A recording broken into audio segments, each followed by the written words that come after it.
Well, thank you very much, Rame Busiku, and our audience. I am coming at you from Entebbe SS in Entebbe Municipality, Wakiso District, whereby, of course, everything is now set.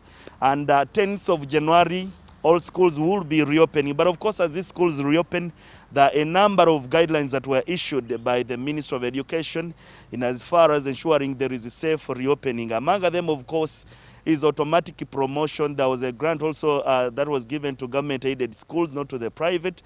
Then we have also seen senior 2 students will be going to senior 3, not going to pay any school fees. But this, of course, has attracted a lot of, preparations. Preparations here at Entebbe Senior Secondary School are all school heads right from here up to Kajansi will be coming here to be taught on safe reopening. The facilitators, both the municipality education chiefs, among others, that will be facilitating to see that the school heads are taught what they will go back and also teach their teachers to implement when these schools reopen, of course. But I just want to speak to one of the facilitators who also happens to be a teacher, but is also a leader who heads the initiative for teachers advocacy, Stuart Lubwam, to just tell us some of the things that they're going to be teaching the school heads will be. What are you going to teach the school heads?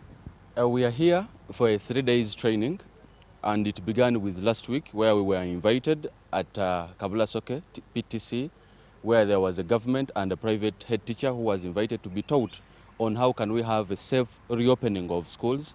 We were taken through a number of topics, and I think this was a good move because this time round we are involving the teachers so that the head teachers can go back and teach fellow head teachers in their municipalities, such that again they can also go back and teach their teachers at each school. We were taught on the COVID-19 protocols, and at least this time around head teachers and heads of institutions are going to be responsible and they're going to be held accountable for all cases that will be happening in their schools. Yeah, you were a teacher as well, but let's first, let me pick your mind on the Ministry of Education's guidelines that were issued yesterday. You are not going to have students from senior 2 going to senior 3 pay school fees. What's your take on that? You operate, or you also had a private school? Yes, I think this one is justifiable, especially in areas where a parent had just paid. Because we have to remember, it was just 1 week or so when the senior 2s had just reported to school. So if a parent had paid 100% school fees, I think we should have at least something of a sort that they don't pay maybe. But we also have to put into mind that that term was a little bit short with what we're going to have this time round. This time round we're having 14 weeks, yet back then there was supposed to be 8 weeks of their term. Yeah, we also know that 107 billions were given to government-aided schools to help them in preparation for safe reopening. You as private schools were not considered. Are you not going to see you have to extort parents? You tell students to bring sand, slashers, pangas, because you don't want to carry the load on you.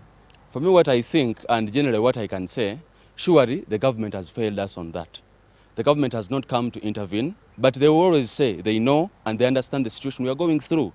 I want to tell you, 68% of all schools in Uganda, they are privately owned.